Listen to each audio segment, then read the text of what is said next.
오늘 이 말씀이 저와 여러분에게 은혜가 되시기를 바랍니다. 오늘 우리가 하나님의 말씀을 들었습니다. 하나님의 말씀은 오늘을 살아가는 저와 여러분뿐만 아니라 처음에 이 말씀이 왜 어떤 사람들에게 주어졌는지가 중요합니다. 예수님이 계셨던 2000년 전 초대교회에도 하나님 말씀이 들려줬고, 중세에 살아가던 농민들에게도 하나님의 말씀이 사제들에 의해서 선포가 되었습니다. 그리고 종교개혁 시기에 각각의 모국어로 된 성경을 읽으면서 하나님의 들었고, 130여 년 전에 이 땅에도 우리나라 말로 된 성경책을 통하여서 하나님의 말씀을 듣게 됩니다. 그러나 이렇게 하나님의 말씀을 들었지만 가장 먼저 하나님의 말씀을 들었던 사람들이 있을 것입니다. 성경이 문자로 기록된 이 하나님의 말씀을 통하여서 먼저 들었던 사람들은 과연 누구였겠습니까? 창세기에 나와 있는 이 이야기들 뿐만 아니라 성경에 기록되어 있는 모든 이야기들은 제일 먼저 그 말씀을 들었던 사람들이 있었습니다. 그래서 하나님의 말씀이 성경에 나와 있는 많은 사람들에게 하나님의 말씀이 주어졌고, 그렇게 살아갔던 그 사람들의 모습을 성경의 저자들이 기록을 하면서 이 이야기가 누군가에게 들려지기를 원했던 것이지요. 그렇다면 하나님의 말씀이 들려질 때에 중요한 것은 창세기 나와 있는 아브라함이 하나님의 말씀을 어떻게 들었는지, 또는 야곱에게 하나님이 어떻게 역사하셨는지, 또 다윗에게도 하나님이 어떻게 그 어려움 중에 인도하셨는지에 대한 그 이야기보다 그 이야기를 들었던 그 사람들이 더 중요한 것입니다. 그 사람들에게 이 말씀이 하나님의 말씀으로 들려져야 하는 것이지요. 그렇다면 오늘의 이 본문의 말씀은 과연 어떤 사람들에게 가장 먼저 들려졌겠습니까? 오늘 이 이야기는 2022년 오늘을 살아가는 저와 여러분에게 들려진 하나님의 말씀이지만은 우리를 위하여서 들려졌던 것이 결코 처음의 목적은 아니었다라는 것입니다. 당시 하나님의 말씀이 구전으로 입으로 전해지다가 성경이 문자로 기록된 이후로는 바벨론 포로로 끌려와 있던 그 이스라엘 백성들, 정확히 말한다면 유다인들에게 그들에게 하나님의 말씀이 들려졌던 것이고, 오늘의 이 창세기의 이야기 또한 마찬가지로 그들에게 이 이야기를 통하여서 뭔가 하나님의 메시지를 전하고자 문서로 기록되며 전해졌던 것이었습니다. 오늘 우리 이 제목이 유다와 요셉입니다. 유다와 요셉을 통하여서 그 당시 들려졌던 그 말씀이 오늘을 살아가는 저와 여러분에게는 어떻게 하나님의 음성으로, 하나님의 말씀으로 들려지는지를 한번 나누고자 합니다. 유다와 요셉에게는 공통점이 몇 가지가 있습니다. 가장 큰 공통점은 장자라는 것입니다. 바로 영적 장자와 실제적인 장자가 유다와 요셉이었습니다. 야곱의 장자는 르우벤입니다. 르우벤은 서모 빌하와 통관함으로 인해 가지고 그 장자의 명분을 잃어버립니다. 그리고 그 장자의 명분이 라헬의 장자였던 요셉에게로 갑니다. 이것이 실제적인 장자의 명분이었고, 이 요셉은 나중에 이스라엘 백성들이 가나안 땅을 정복했을 때에 각각의 아들들이 지파를 이룰 때에 요셉의 아들 두 아들 에브라임과 므낫세가 각각 지파를 이루면서 두 배의 분깃을 받게 되는 실제적인 장자가 요셉이 됩니다. 그러나 영적인 장자는 유다가 되는데, 바로 두 번째 아들이었던 시므온과 셋째 아들 레위가 피를 보는 세겜에서의 피를 보는 그 잘못으로 인하여서 영적인 장자가 유다에게로 흘러갑니다. 그래서 유다를 통하여서 유다 지파의 다윗이라고 하는 왕이 태어나고, 또 다윗으로부터 혈통이 예수 그리스도까지 이어지는 영적 장자의 명분을 유다가 가지게 됩니다. 이러한 유다와 요셉의 공통점이 있습니다. 이것을 보다 보면은 재밌는 이야기들이 몇 가지가 있는데, 그것은 바로 곧 이어서 나오는 38장의 유다와 다말의 이야기입니다. 그 앞절에 요셉을 팔게 되고, 그리고는 요셉이 애굽으로 가게 되는 그 상황에서 이 38장에 보면 유다가 다말과의 그 이야기가 나오고 있습니다. 그리고는 유다가 자녀를 낳고 그 자녀가 또다시 며느리를 보게 되는 그런 이야기가 나오는데, 실질적으로 역사적으로 본다라면은 요셉이 17세 정도 됐을 때에 애굽으로 팔려 나갔다라고 합니다. 그리고는 그곳에서 30세 때에 총리가 되었고, 7년 풍년 다음에 3년째 흉년이 되었을 때에 형제들을 만납니다. 길게 잡아봤자 몇 년의 23년 정도의 세월인가, 이 정도 20년 정도의 세월이 흘렀을 때에 유다가 장가가고 며느리까지 보게 되는 이야기는 역사적으로 본다라면 잘 이해하기 힘든 이야기입니다. 하지만 분명하게 38장을 통하여서 하나님은 이 유다의 이야기를 통하여서 뭔가를 말씀하고자 하는 것이 있었고, 곧 이어서 이어지는 39장으로부터 이어지는 이 요셉의 이야기를 통해서도 하나님은 분명히 우리에게 뭔가 메시지를 던지고 있는 것입니다. 그리고 또 재미있는 것은 이러한 좀 우리가 역사적으로 봤을 때 이해되지 않는 부분들이 여기 38장에 나오는 부분뿐만 아니라 앞장에 보면은 이삭이 죽는 이야기가 나옵니다. 이삭이 180세에 죽는다라는 이야기가 나오고 그 이삭을 에서와 야곱이 장사를 치릅니다. 근데 실질적으로 역사적으로 그 나이를 연대순으로 따지고 보면은 요셉이 애굽으로 팔려 나간 다음에 이삭이 죽었다라는 것입니다. 그러니까 이런 것들이 앞전에 나오고 그다음 이제 중간에 이렇게 삽입되어 있는 이 말씀들이 뭔가를 의도를 가지고 이 말씀들을 통하여서 그 당시에 들었던 가장 먼저 말씀을 들었던 바벨론 포로에 끌려와 있던 그 유다인들에게 뭔가를 하나님의 메시지를 던지고자 했던 것이었다는 것입니다. 이러한 의도를 가지고 성경은 조금 기록되어 있다는 것을 우리가 참고해서 본다라면은 오늘 이 유다와 요셉을 통하여서 오늘 살아가는 저와 여러분에게 과연 하나님은 어떠한 메시지를 던지고 있는지를 묵상할 수 있기를 바랍니다. 가장 큰 두 번째 특징이 무엇이냐면 유다와 요셉은 분명히 족장이었습니다.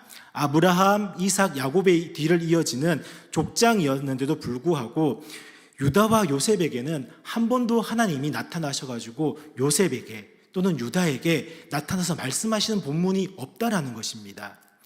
우리가 너무나도 잘 알고 있는 아브라함의 이야기, 너는 본토 친척 아비 집을 떠나 내가 내게 보여줄 땅으로 가라고 했던 이 하나님의 음성이 분명하게 아브라함에게는 들렸습니다. 그리고 이삭에게도 분명히 하나님은 말씀을 하셨습니다. 야곱에게도 마찬가지로 하나님이 나타나셔가지고 야곱에 대해서 말씀을 하셨는데 유다와 요셉에게는 한 번도 하나님이 나타나지 않는다라는 것입니다. 하나님이 나타나가지고 유다에게 뭐 이렇게 말씀하시는 경우라든지, 특별히 우리가 너무 잘 알고 있는 이 요셉의 삶 가운데 힘들고 어려운 그 삶 가운데 한 번쯤 하나님이 나타나셔가지고 너 이렇게 힘들지 끝까지 버텨, 내가 너에게 형통함을 주겠다라고 하는 그 위로의 말씀이라든지 그런 것이 전혀 나오지 않는다라는 것입니다. 그럼에도 불구하고 요셉의 삶을 들여다보면은 하나님이 함께 하셔서 형통케 하였다라고 하는 본문의 말씀이 우리가 읽다 보면은 가장 먼저 눈에 들어오게 되는 것입니다.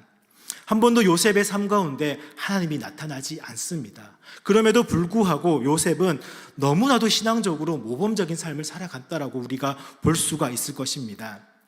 자신을 먼저는 죽이려고 했고, 그리고 자신을 팔아 넘겼던 그 형들을 용서할 수 있는 것, 과연 오늘을 살아간 저와 여러분이 이러한 요셉의 모습을 본받고 살아갈 수 있겠는지요?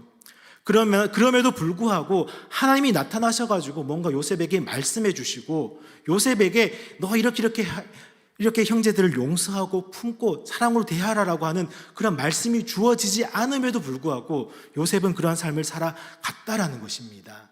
마치 바벨론 포로로 끌려와 있던 이스라엘 백성들에게 더 이상 하나님의 음성이 들려지지 않는 것과 같은 그러한 상황 속에서 요셉의 이러한 이야기를 통해서 너희들 고통받고 있지만은 결코 하나님이 떠나지 않고 계신다 라는 그런 희망의 메시지를 던져주지 않겠습니까? 오늘을 살아가는 저와 여러분도 마찬가지일 것입니다. 오늘 이 시간 분명하게 우리의 삶 가운데 하나님의 말씀이, 메시지가, 음성이 들려지십니까? 그렇지 않을 것입니다. 그럼에도 불구하고 우리는 신앙으로, 믿음으로 이 세상을 살아가야 하는 것입니다. 그것이 힘이 되는 것이 바로 요셉의 이야기를 통해서 하나님의 음성이 들리지는 않지만은 요셉이 하나님의 그 형통한 복을 받으며 살아갔던 것처럼 오늘을 살아가는 저와 여러분 신앙인들 또한 마찬가지로 하나님의 음성이 들려지진 않지만은 그러한 삶을 살아갈 수 있다라고 하는 희망의 메시지가 바로 이 요셉의 이야기를 통해서 우리에게 주어지는 것입니다. 이것이 바로 유다와 요셉에게 주어지는 공통점인데, 유다는 그렇지 않습니다. 요셉과는 정반대의 삶을 살았다라고도 할 수가 있을 것입니다. 요셉은 하나님의 음성이 들려지지 않지만은 그럼에도 불구하고 요셉은 끝까지 믿음으로써 살아가는 본을 보였다라면은 유다는 그렇지가 않습니다. 유다는 자신이 형제들과 떠나면서 그곳에서 가나안 여인과 결혼하면서 다분히 인간적인 세상 생각으로서 그렇게 살아왔던 삶이 유다의 삶의 모습이었습니다. 그러한 유다의 삶의 모습, 어찌 보면은 이 이야기를 성경은 기록하고 싶지 않았을 것입니다. 왜냐하면 이 성경을 기록한 자체가 바로 유다인들이었고, 유다 민족이 이루어지고 나라를 세운 그 유다라고 하는 그 나라 가운데서 이 이야기가 수집되어지고 모여지고 기록되었기 때문에 자신들의 민족에 대한 정체성에 혼란을 주는 이러한 유다와 다말의 이야기를 결코 역사가라면 기록하지 않을 텐데, 이것을 기록했다라는 것은 이 이야기가 분명히 그 당시 살았던 사람들에게는 뭔가 하나님의 음성으로 메시지로 들려졌기 때문이라는 것입니다. 가만히 보다 보면은 오늘 우리의 삶은 요셉과 같은 삶의 모습보다는 어찌 보면 실수투성이며 인간적인 생각을 더욱더 많이 하고 있는 이 유다와 같은 것이 우리의 삶의 모습이지 않겠냐라는 것입니다. 저와 여러분의 삶을 한번 되돌아보시기를 바랍니다. 정말로 요셉처럼 그렇게 살아가고 있는지, 아니면은 38장에 나와 있는 굉장히 세속적이고 세상적으로 생각하며 살아가는, 세상적으로 뭔가를 이득을 취해보려고 하고 세상에서부터 자신을 더욱더 나타내 보려고 하는 그러한 유다의 모습이 오늘 우리의 삶 가운데 있지는 않은지요. 그러나 분명하게 하나님은 역사하지는 않지만은, 그러나 유다를 통해서 하나님은 역사하고 계셨습니다. 유다를 통하여서 한 지파를 만들고 그 지파를 통해서 다윗이라는 왕을 통해서, 그리고는 예수 그리스도로 이어지는 하나님의 구속사의 그 역사가 이 유다에게 이어졌다라는 것입니다. 우리는 비록 정말로 우리의 삶은 유다와 같은 그러한 삶을 살아갈 수밖에 없지만은, 그럼에도 불구하고 유다에게 역사하셨던 그 하나님이 전적으로 우리를 삶을 이끌어 주시고 우리에게 은혜를 베푸신다는 사실을 오늘 우리에게 메시지로서 하나님의 음성으로 들려지고 있다라는 것입니다. 그렇기 때문에 우리는 가능하면은 요셉처럼 살아가면 더욱더 좋겠지만은, 그러나 우리의 삶을 되돌아보면은 유다와 같은 모습들이 더욱 많음에도 불구하고 하나님은 우리를 결코 놓지 않으시고 우리를 끝까지 붙드시면서 전적인 하나님의 은혜와 사랑으로서 우리를 인도하고 계신다라는 것 사실을 우리는 꼭 기억하시기를 바랍니다. 그리하여서 우리의 삶 가운데 하나님이 정말로 임마누엘로 계신다라고 하는 그 사실을 잊지 않고 살아가는 저와 여러분이 되시기를 바랍니다. 이것이 바로 하나님이 오늘 우리에게 하시는 말씀일 것입니다. 그래서 유다와 이 요셉의 이야기를 통하여서 하나님은 분명히 나타나고 있지 않고 그들에게 말씀하지는 않고, 특별히 유다의 그러한 실수투성이인 이 인간의 모습이 오늘 우리의 삶의 모습과 비교해 본다라면은 나의 모습인 가운데서도 하나님은 결코 나를 놓지 않으시고 나와 함께 하시며 나를 붙들어 주시고 인도하시는 그 하나님이라는 사실을 우리는 꼭 기억할 수 있기를 바랍니다. 그것이 우리의 눈에 보이지는 않고 우리에게 음성으로 들려지지 않을지라도 오늘 우리는 그 하나님이 함께 하시며 우리를 인도하신다는 그 사실이 저와 여러분에게 큰 은혜가 되시기를 바랍니다. 이러한 하나님의 음성이 들려지지 않는 이 시대를 살아가는 저와 여러분, 결코 이 세상에서 살아갈 때 있어서 힘들고 어렵다라고 포기하지 않고 끝까지 견뎌나가는, 또한 요셉의 그런 모습을 통하여서 우리가 하나님의 그러한 선한 일들을 이루어가는 그 일들을 향하여서 우리가 더욱더 매진해 나갈 수 있는, 또한 우리의 복된 삶이 되어지기를 원합니다. 그리하여서 이 유다와 요셉의 이야기가 오늘 우리에게 들려지는 하나님의 음성으로서 들려지는 우리 운남의 모든 성도님들이 될 수 있기를 간절히 소망합니다. 네, 기도하겠습니다.